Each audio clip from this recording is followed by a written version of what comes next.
nange nsanyuse okubeera wano bambi ndi bulungi.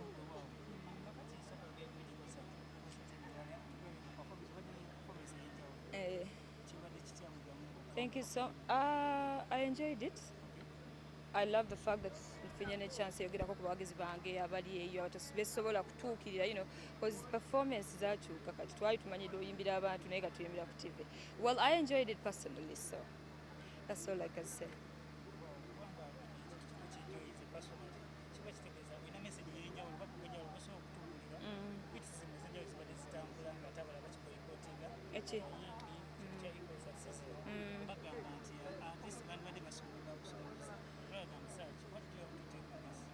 Well, sisobola kuba muyimbi asobola okugaana ekintu nga kino ekinconnectinga ku muwagizi wange, so ebigambo byange biba bitono kyenyinza okugamba buli akikola alina ensonga ze, but personally sobola kuyisaamu maaso kintu nga kino nze nga nze.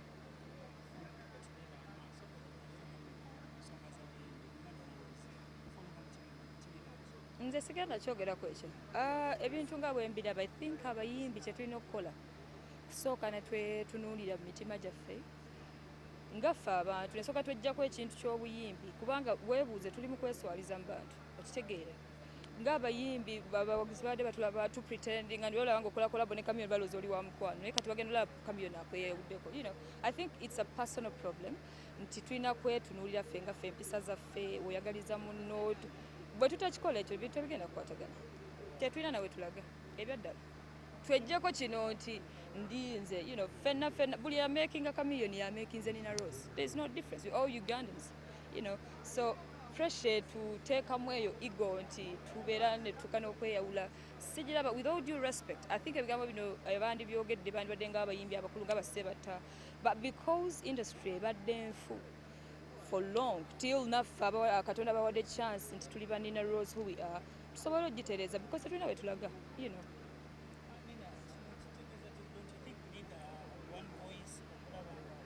This is it. One voice comes when you first work on your personal manners. One voice, wetubanga oli humble gandi humble, will connect. Bwembera gandi disrespectful singa tuliwa. Gojjako ekyobuyimbi, you know. So it has to be personal first before it gets out to public.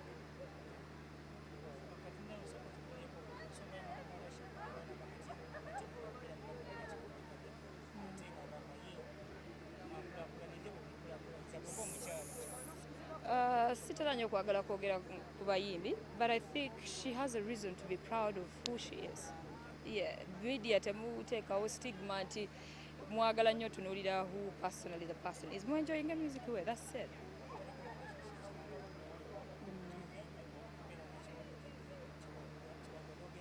Sisobola kujudginga muntu yenna ali kyali wabaawo ensonga. Everything happens for a reason.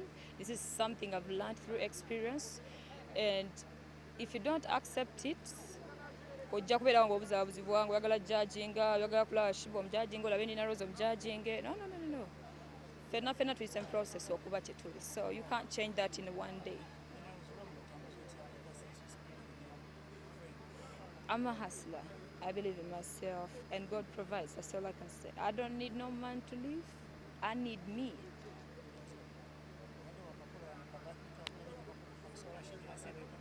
Muna kyali wange yakankolera bamuyita Kings Media, and now organizing fans bange. Yeah, that's it. Abo bagagga mu ababimanyi nze sina musajja nteeka mu ssente.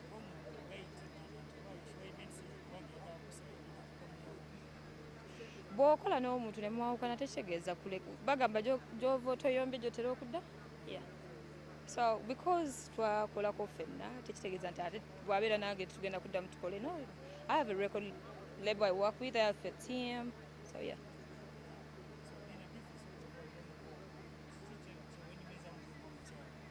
Kubanga nekkirizaamu ekyo kyona bw'ojja ne ssente mmeka n'okuba ebiggo n'okola kisisobola kyagaana.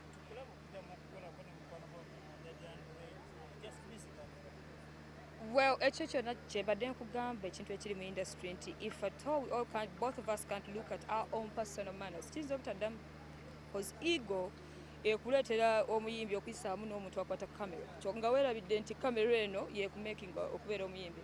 So I think kiyinza obutaddamu okubeerawo if you don't work on our personal manners. That's all I can say.